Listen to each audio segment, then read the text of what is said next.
Il était 17 heures précises quand le train s'arrêta à la gare de Lyon-Part-Dieu. Je serrai la lanière de mon vieux sac en toile bleue, celui que mon père m'avait offert quand j'étais encore étudiante aux Beaux-Arts de Marseille. L'air chaud de Lyon portait un parfum de pierre ancienne et de lavande urbaine. 3 mois, pensais-je, en caressant la couverture râpée de mon carnet de croquis. 3 mois pour trouver mon style, ma voix artistique, et peut-être, même si je n'osais me l'avouer, une trace de celui qui avait disparu de ma vie 15 ans plus tôt.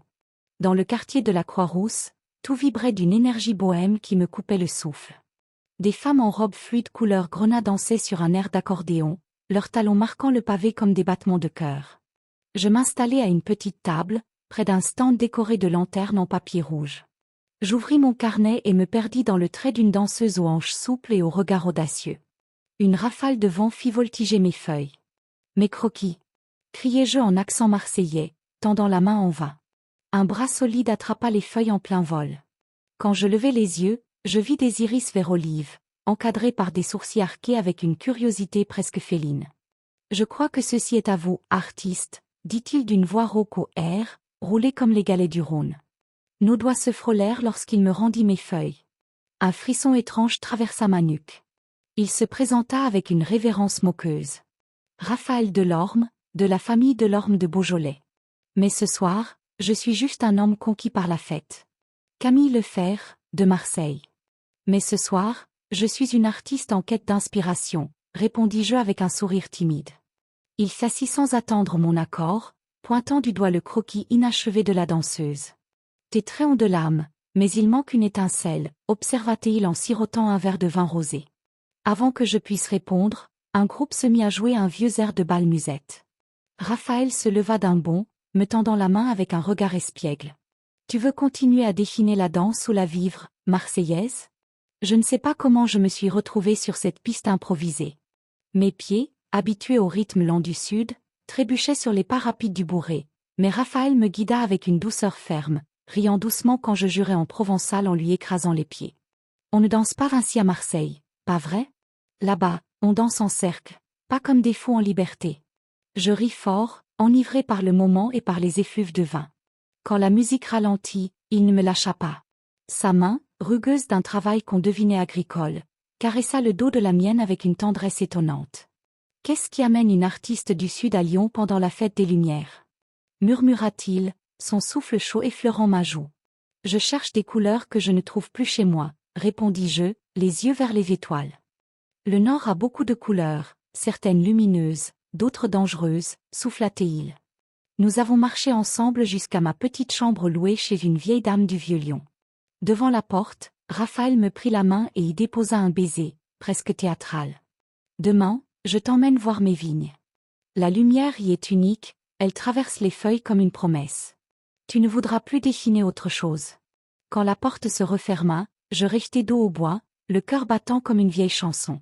Dehors, Raphaël restait encore un instant, ses yeux levés vers ma fenêtre.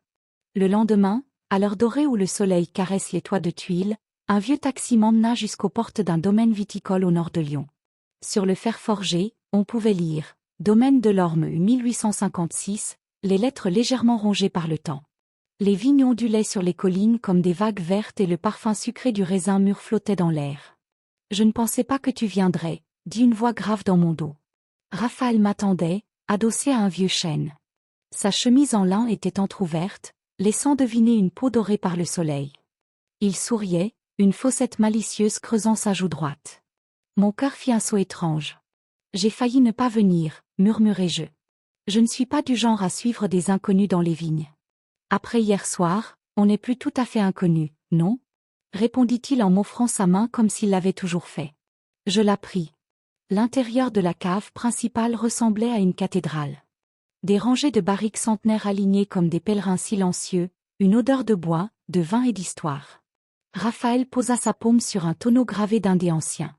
Réserve spéciale. On l'ouvre seulement pour les occasions rares, comme aujourd'hui. Il servit 2 verres d'un liquide ambré qui brillait sous la lumière traversant les vitraux poussiéreux. Je portai la coupe à mes lèvres. Le goût était profond, presque charnel. Miel, épices, un soupçon d'amande. C'est presque interdit, soufflai-je, les yeux mi-clos.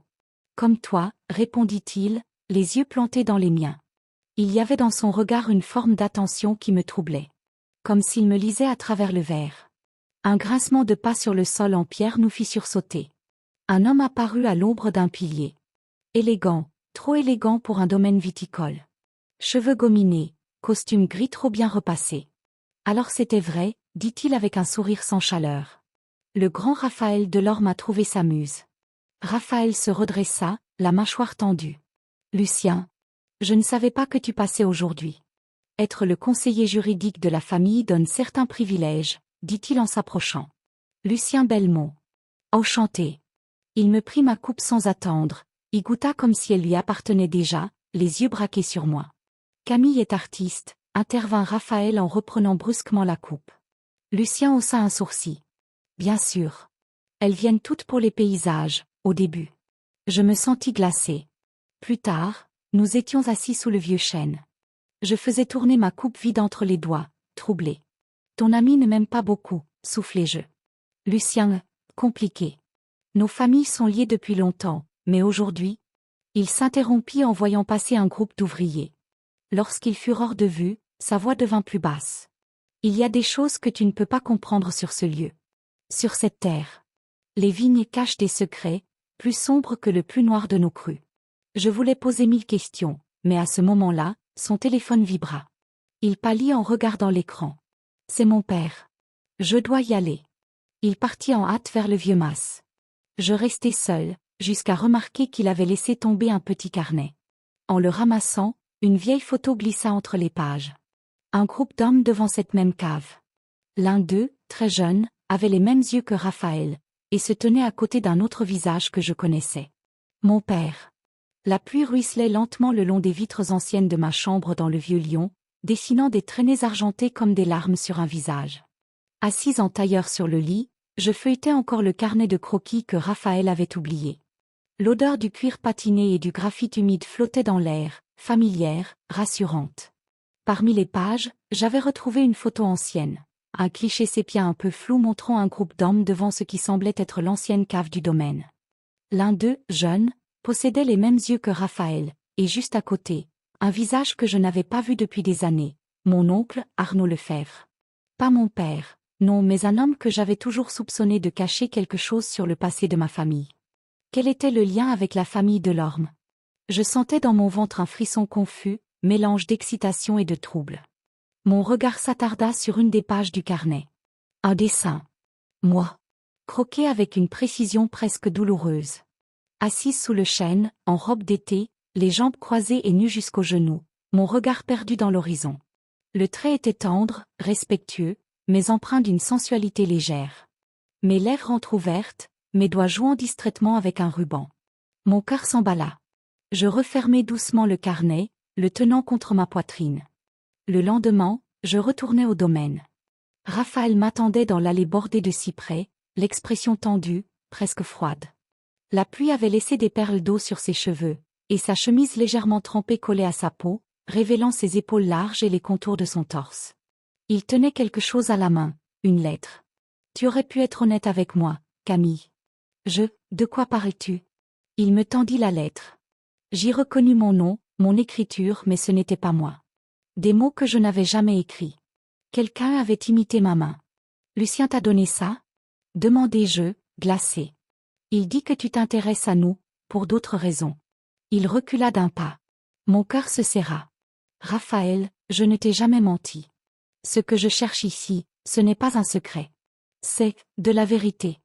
Et de la beauté. Il resta silencieux.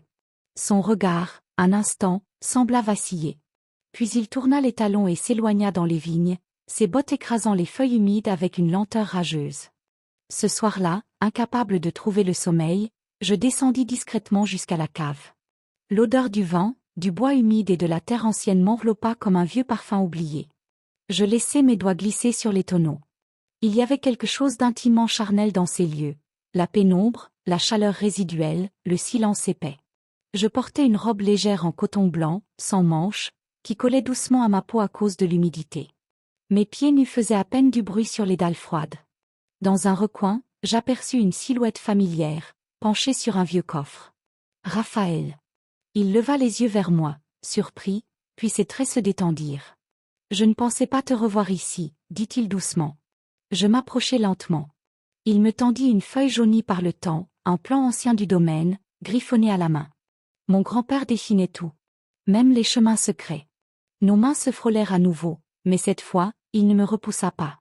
J'ai retrouvé ton dessin, dit-il après un long silence. Je levai les yeux, inquiète. Celui où tu m'as fait, belle. Tu le es. Belle et mystérieuse. C'est cela qui me rend fou. Ses doigts effleurèrent ma joue, lentement, comme s'il avait peur que je disparaisse. Je sentis un frisson me traverser des chevilles jusqu'à la nuque. Il se pencha, son souffle chaud sur mes lèvres, mais s'arrêta juste avant. Tu veux la vérité? Viens demain à l'ancienne serre, derrière les cyprès. Seul. Je te montrerai ce que Lucien cache, et ce que moi, j'ai longtemps refusé de voir. Je hochai la tête. Quand je remontai dans ma chambre, mes jambes tremblaient. Était-ce le froid? Ou l'excitation? Sur mon oreiller, un petit mot m'attendait. Encore une fois, écrit d'une main nerveuse. Tu es plus proche que tu ne crois. Mais ne t'approche pas trop.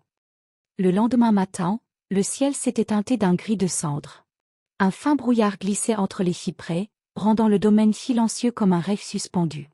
Je marchais seul vers l'ancienne serre, comme Raphaël me l'avait demandé. Elle se trouvait derrière le vieux verger, dissimulée sous un voile de lierre et de poussière. Une porte rouillée grinça lorsque je l'ouvris. À l'intérieur, la lumière était verte, filtrée par les vitres sales couvertes de mousse. Des plantes sauvages avaient tout envahi, grimpant le long des structures métalliques, comme si la nature voulait garder ses secrets. Raphaël était déjà là. Il portait une chemise en lin crème, les manches retroussées, et des gants de jardinage qu'il ôta lentement, comme un rituel. Je le regardais, fasciné par la manière dont il bougeait, avec une gravité nouvelle. « Tu es venu, dit-il doucement. »« J'ai failli ne pas venir, répondis-je. Moi aussi, j'ai failli ne pas revenir ici. Cette serre appartenait à ma mère. » Il se dirigea vers une armoire métallique, en tira une boîte ancienne et me la tendit. Dedans, des croquis. Des lettres. Des photos. Des visages oubliés. Ma mère dessinait, comme toi. Elle aussi voulait fuir les secrets de cette terre, mais elle est restée. Et elle s'est tue. Il me montra un dessin à l'encre, 2 enfants courant entre les vignes. Une fillette brune, une autre blonde aux yeux verts. Quelque chose dans cette image me frappa au cœur. Un frisson remonta le long de mes bras nus. Raphaël me tendit un miroir ancien. Regarde bien.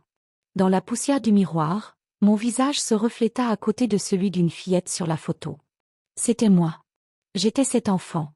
Avec une autre fille que je ne reconnaissais pas, mais qui me ressemblait étrangement. Ce n'est pas possible, soufflai-je. Ta famille a vécu ici. Il y a longtemps.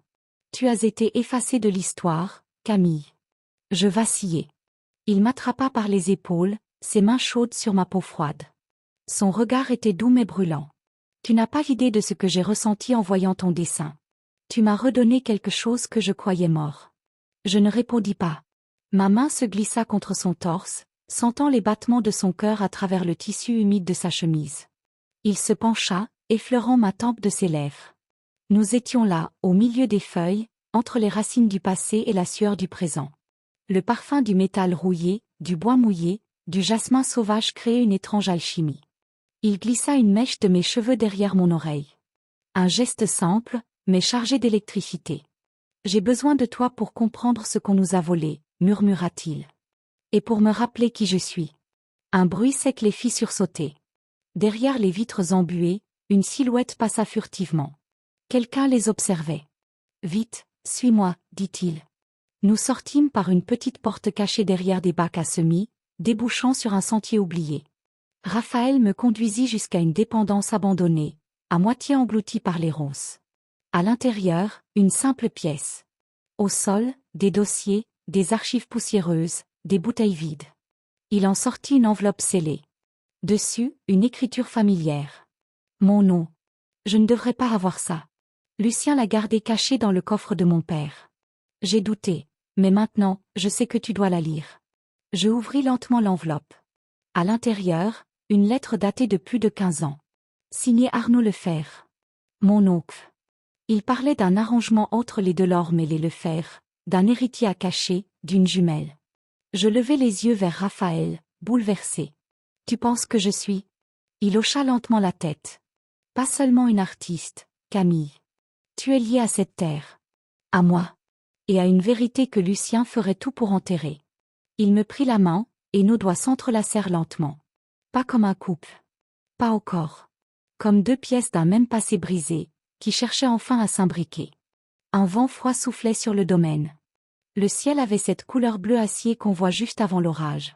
Le silence était tendu, comme si la terre elle-même retenait son souffle. Raphaël et moi avions passé la nuit à parcourir les archives secrètes de la dépendance.